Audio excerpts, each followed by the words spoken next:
Grace to you all and peace from our Lord and Savior Jesus, the risen Christ, and the crooked manager be with you. I've got such a bad throat thing going on. It continues this week too. There's a lot to figure out here, and we can dig into this all you want, and we can try to twist and turn.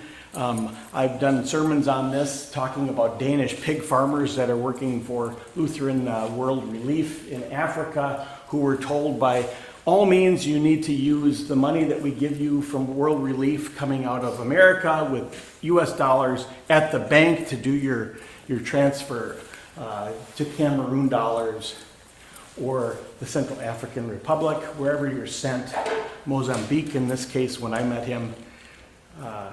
And he thought about that, and he did it for his first year. And then he realized he could get 100 times the amount on the black market for the money he was being given. And God knows he could use that. So before you knew it, he was in place for 5 years. 4 years of that was going to the black market to get 100 times the wealth. And then what he did with it was transform refugee camps into places that were like paradises, comparatively to the places around. I've said that, you know, so who wouldn't praise that guy for doing what he did, right? He used unruly, unwise, unlawful means to get the money, 100 times what he could. But I don't think there's anybody in here, well, might be a type A person somewhere here, that might say, oh yeah, you got to do right at every single turn, no matter what. And that's not the whole point here. So I think we would agree.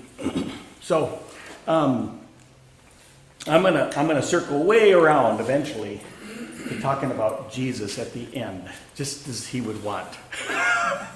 And if we don't get to him, I think he'd want that even more, but we will. So 22 years ago, 20 years ago, 19 years ago, sometime, I came here and met with the call committee, and after meeting with the bishop, who sent me over here to really take a look at that place, because I need you to go help close it. That was the bishop. And for good reason. There was, looking from the outside, there wasn't a pulse in sight. And when you come inside, you know, they said, we're almost dead. But no, they were dead. But they wanted to live. Just a handful of people. And they had money in the bank. And I think there are a number of people. Crystal would be here. She could say, you could say, you could say. There are just a handful of people that are still with us. They had $40,000 left in the bank, right? You had $40,000 left in the bank, and that was going to make it until you were done. And there was a little count every week. You know, if we don't take in this much for offering, we're going to deduct it from that amount of $40,000. It was just going down, just like your household finances do. Right, and as you get closer and closer to the year, you get more and more creative, right? Or you just resign yourself to just riding the wave until it crashes on the beach.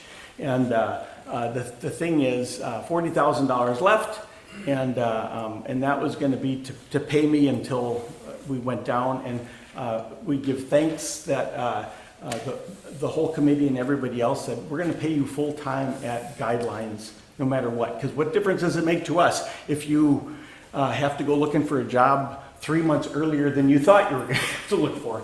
And one of the president at the time was the daughter of a union guy, and justice was always on your mind, Claudia, always, and it still is. And in so many ways, we owe a great debt to you, and we'll pay it on the black market. Yeah, to your dad. On the black market, I'm going to get you something real nice. And with that money, get something for everybody else real nice. So we scratched our head, what do we do? What do we do? And we decided that we would take that money that was in the bank, $40,000, and use it, of course, to pay me. But then I thought, what would you like to do? What would you get excited about? And they said, we've always wanted to go work for people in the neighborhood. Help paint houses, fix up homes, do those kinds of things. We've tried it a few times, but nobody will accept it. Nobody will accept it. And I understand what that's about. Any church knocking on a door saying, hey, we'd like to fix up your home for free. What do you do with them but send them packing? You just get out of here, Number one, you're going to break your leg, or you're going to want me to go to church the rest of my life with a bunch of crazies, and I'm not going to. So they couldn't get anybody. And I said, well, that's a great idea. If that's what you want to do, let's do that. Well, nobody will do it. Well, I know at least a couple people, because I live a block from here, had been for 3 years, and I know a few people that could really use the help, and we'll pad the system. We'll get some ringers in here. And so I knew 2. And then we ended up getting another one who was already worshiping here when she was in town. So it was kind of the same thing. If we would have just put flyers at every door, we would have come up stumped again. But we walked this neighborhood door to door to door, putting up flyers saying, we'll fix up anything in your house from foundation to roof, electric, plumbing. If we don't know how to do it, we'll find somebody that does, and we'll bring all of the supplies, all of them. And the panic set in. We've only got $40,000, and that's to pay you. And again, what difference does it make to me? Same thing as your logic was. What difference does it make to me if I go looking for a job earlier or not? But if we go out doing what we're doing, and what you want to do, what you feel called to do, and the money runs out, we throw a big potluck supper, and we celebrate, and we all go our separate ways. And there are lots of communities that we could join. There are lots of faith communities. Let's not worry about that. And I will be at a different faith community too. That's all there is to it. So we did it. And the problem was, once we got out there, started working on these 3 homes, neighbors came out and asked if they could volunteer. Neighbors came out and sent checks. We made money the first year. We're trying to give the money away, and we make money. And begging, borrowing, getting creative along the way, we're still here. The next year we had 8 houses. The year after that we had about 15. The year after that we had 20. The year after that was 2008. We had over 40 when the financial crisis hit. And we've only not broken even or made money for a couple of years. Now that doesn't mean anything really, because we're still a poor little church, but we're rich in so many ways. And I'm going to explain to, as the crooked manager. I'm going to call myself the crooked manager, because I'm nothing but a crooked manager. That's all I am. That's not my full title. They call me pastor. I'm a crooked manager. And I found a place that would allow me to be a crooked manager. And this is the way it's worked. I always had a dream of having a tool lending library. It seems like not that big of a deal. But there are a number of people that come every week of my life and ask to get that thing opened up. And what I wanted to do was to create a place that every church should have across the world. Every church should have this. They should have tools in there that the people of their neighborhoods and their communities need, that they don't have to rent or buy. And if they've got one that's extra, or if they got one that they don't need to use, send it over to the library and you can know where to get it. You can come and borrow it. And you can use it for each other's houses, your neighbors, whatever it is. And so Lutheran Thrivent actually sent a memo out in 2008 during that crisis, saying we'd like to give every church $5,000, no questions asked, after you write a grant, and if it's sufficient, what you could do to give this money away in a way that would make a difference in the world. And they gave us a couple examples. The prime example was, we will help anybody pay their electric bill or gas bill. And I thought right away, after being at Como Park over here, I know what that's like. If you've got a bank account that you can help people in need, the word gets out, and then I run out of my whole allowance for the year in just a few short weeks. And then the people that are left standing on the sidewalk that don't get their electric and gas bills paid. What about them? So I wrote a grant saying this is my opportunity to get a lending library. So we wrote that grant, sent it off, and they said, great idea, here's $5,000. And we started with this machine. This is the first machine that we got. And I thought it was the most important machine to have in a home. It's a sewer snake. And this sewer snake is a big one. It weighs about 300 pounds, and it'll run 100 feet out to the main line of the sewer. Has anybody ever had to have a sewer snake brought to your house? How much did you have to pay? $700, $1,200. It goes on. So I said the first thing I would buy in the grant was a sewer snake, because the gift would keep on giving. Because if you don't have the money, you're out of a job, and you don't have any way to get this done, you put it on a credit card. And then you're bound to that credit card bill for the rest of your life. And then it compounds interest. You know how that works. Payday loans is one of those things. And that was one of the things they suggested from Thrive It. You could pay off people's payday loans. And I thought, well, isn't that a dog chasing its tail, right? But let's get them before they have to take out that loan. So this one here paid for itself. And by the way, being who I am, the crooked manager, I can't even imagine buying that brand new. That's about $4,000. That would have been 4/5 of our loan or our grant. So I got it for $900 used. It was used twice by a construction guy that had his own company. He says, I'm not going to pay somebody to run main lines when I build a house for somebody. I'm going to buy my own. And then he carried it up and down the stairs twice. And he said, no more. After having it in the garage for about 10 years, gave it to us. It paid for itself probably in 6 months.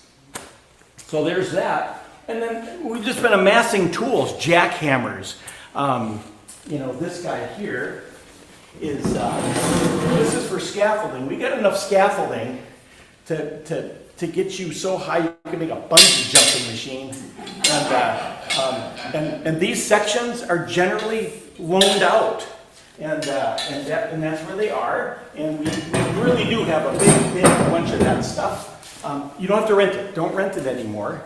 What else? We've got an infrared camera. The only thing I bought brand new, because you can't buy them used. They don't let them out used. And you take a picture of a person's house in the winter or the summer, and it tells you exactly where the insulation is missing or where the leaks are. Exactly. Take a picture of it and you know. What a great gift for the neighborhood. $2,000. That hurt so bad. After we were done with it, Thrive It wanted a report. How did it go? I sent a report. We were one of the top 10 in the country for ideas that would keep on giving. So they said, as a reward, here's 5,000 more. So we bought $10,000 worth of used tools, all in the library. You need a tool, see us first. From planers to, people donate when they hear about it. It's so exciting. And then you just keep going on and on and on. So how is it basically crooked? Well, instead of going door to door asking people to join our church and come to church, we did that. Let us come and fix your home. Let us come and be a part of your life. Let us come and shoot the crap on your lawn. Let's then clean up the crap on your lawn. Ulterior motives. And if you remember at the very beginning, I said, if we're going to do this to get members, we're not going to do it because you're going to be really disappointed. And if you look around, there aren't, I don't think, anybody here that joined the church because we came and worked on your house. But there are plenty of people that have come to join this church because they wanted to help side by side with people in the neighborhood. And that's what it's about. We just haven't had a lot of lawyers and doctors join us to do that yet. So the plate gets a little bit thicker.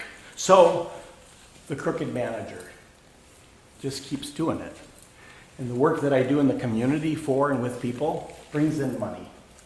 And Well, so we've got things like just advertisement. If you need to catch something, we got live traps.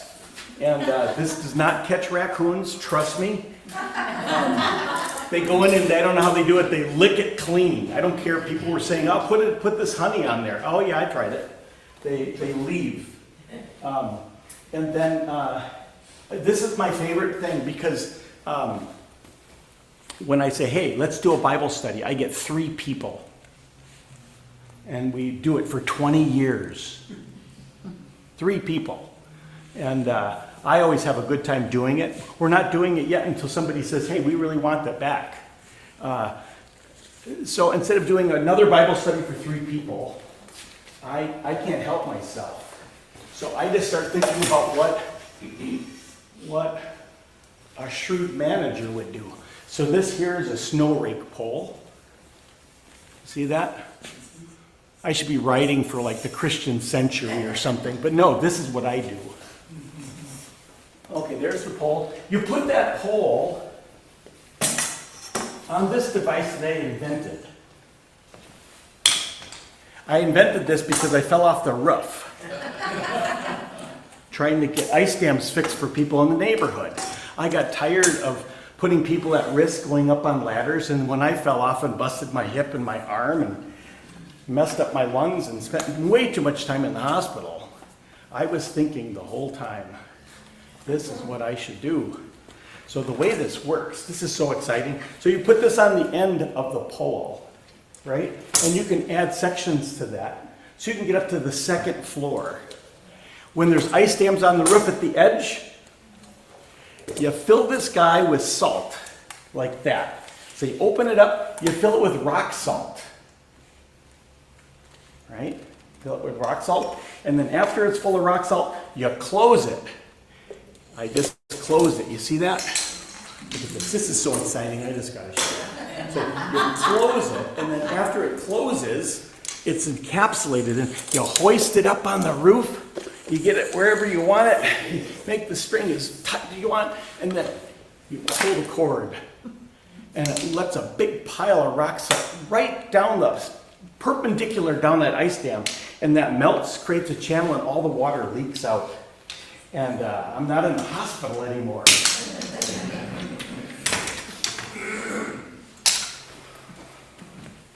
I could have been writing a grant at that point.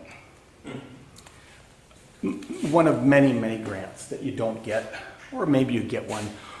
Or I could be thinking, let's save the lives of people that are going to fall off the roof. Because it's not a matter of if, it's when. Nobody's really gotten hurt working for Christmas in August for 20-some years. Except for me. I've gotten hurt a few times. So I'm trying to work smarter, not harder. And I don't chase money. We're not chasing money anymore. I'm done with it. I was sent to close the place, and I have failed. So I'm going to do my best to just keep people's health in mind, slow down, just be with people, hear their stories, laugh a little bit, watch the ice dams build, and try to do it together, right? Shrewd manager. Well, the clock is ticking again. We're getting down. We're getting down in cash. We're getting down in cash. I don't even know how much down we're in cash, but we're down. But I'm not too worried. We might succeed this year. Maybe we'll close. I kind of doubt it. I'm really bad at managing. I'm so bad that I think we're still going to be here, people. And it's going to be all right because God knows the world needs us right now, right? That's where Amos would come in. So here's the thing. And I'm going to end right here, and then we're going to be fine with time. The thing is this. Jesus comes into the world. Everybody's asking, are you the Messiah? Are you the Messiah? Is this when the kingdom is going to be put right? Is this when the power of God's going to come into the world and set things straight? Is that it? He says, well, you say that I am, but it's not going to be the kind of Messiah you think. It's going to be the kind of Messiah that is with people, for people, down on the ground. We're not going to be counting sins and trying to figure out who's in and who's out. In fact, Let's do this. Oh, man. Oh, it's like Wendy, right back there, Wendy. One of the biggest sinners I know. Just horrific. It's all forgiven. I'm going to give away the store. Here, you're free. And Brent next, almost a saint. I don't even know how that works, but you need a little bit too. And it gets spread around. And if I'm the Messiah, says Jesus, okay, if I am the Messiah, this is what I'm doing. And it's a gamble, because Jesus doesn't really know, right? He's just a carpenter who couldn't even get his career off the ground till he was 30. Couldn't get a business plan. He was a horrible accountant. I mean, horrible. He says, at least if I'm not the Messiah, I will make friends of all the people from the bottom on up. And we can all shovel coal together like my dad says. What more would I want? We'll always have enough food because we share it. And one little spoonful of food is better than a great 7-course meal at a fabulous wedding that we were at last night. Jesus is the crooked manager. And that's how the Pharisees and the scribes saw him. How dare you give away the whole store to the people that are undeserving? Look at them. Yeah, their houses they look like that because they don't take care of them. They don't have pride in their homes. And their toilet doesn't flush because that's just the way they are. Really? So Jesus runs around and he brings, everywhere he goes, he brings this ragtag army of people that he's given away the store to and giving them second helpings. And the people that have been working really hard, like Brent over there, working really hard, looks at his wife and just says, it's just not fair. I have to be with this wife that's so bad when I'm so good. Until you come to your senses and you realize we're all in the same boat. Isn't that beautiful? Jesus is the crooked manager. What a twist. You can see why they killed him.